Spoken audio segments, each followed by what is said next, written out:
Olá, Moreira, boa tarde para você, uma boa tarde para você, ouvinte do Sintonia da Tarde, e você também, internauta do Tribuna do Leste.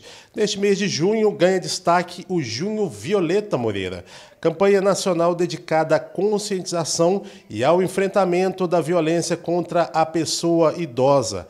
Aqui em Manhuaçu e em toda a região, o tema exige atenção, especialmente diante do crescimento da população idosa e também dos casos, muitas vezes silenciosos, de abusos e negligência.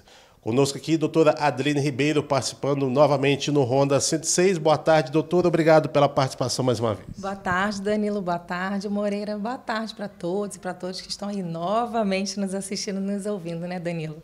Com certeza, doutora, para falar sobre esse assunto que, de certa forma, ele não tem tanto impacto como as outras campanhas, doutora, o que representa o Junho Violeta e qual o objetivo principal dessa campanha? Então, Danilo, o Junho Violeta, né, ele visa alertar a população sobre a violência contra a população idosa. Ele tem como objetivo principal justamente trazer essa sensibilidade para a população de que nós devemos aí proteger e garantir os direitos desse grupo. Ele foi instituído pela ONU, essa campanha, né, Junho Violeta, foi instituída pela ONU, e ela justamente quis isso, né, mostrar, conscientizar que existem vários tipos de violência praticados contra a pessoa idosa.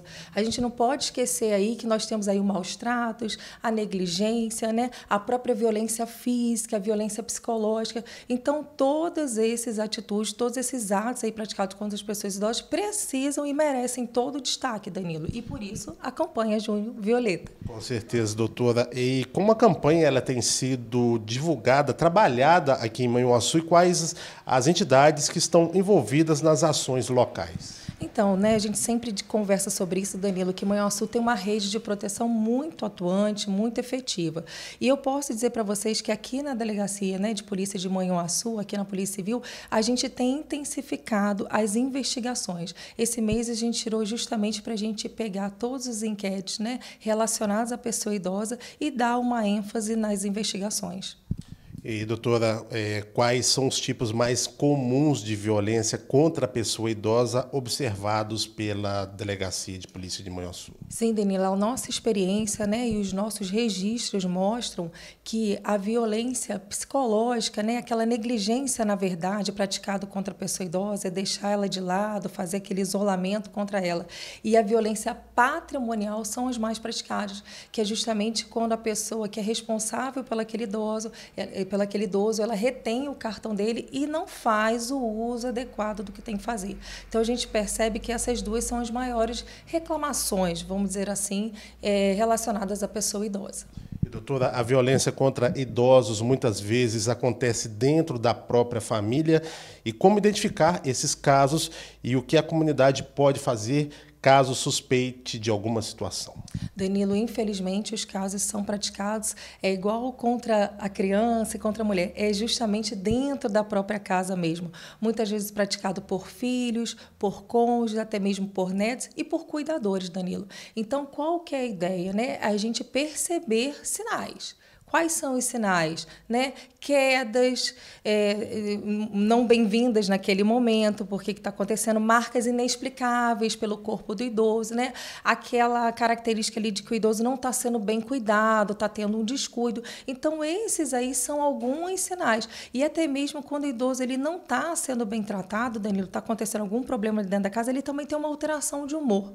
Então, é importante que a gente perceba esses sinais e, em caso, né, de constatação, realize a denúncia. Isso é muito importante e é dessa forma que a gente vai proteger e garantir os direitos desse idoso. E, doutora, e Manhuaçu tem estrutura suficiente para acolher e proteger idosos em situação de risco? E quais são os principais desafios neste sentido? Então, Danila, né, a gente depende muito das políticas públicas, né? Então, Manhuaçu não é diferente. A gente tem uma estrutura, né? A gente tem a rede de assistência social que faz o trabalho muito importante, muito bom relacionado ao idoso e temos aí o nosso asilo.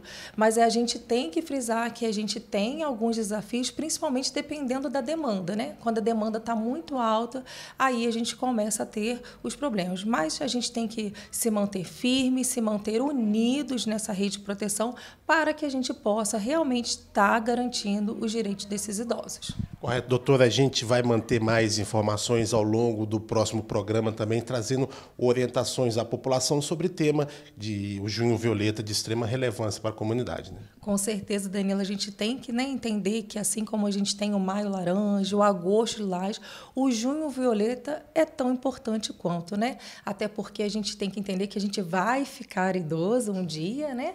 E a gente quer que todos os nossos direitos sejam preservados, sejam respeitados.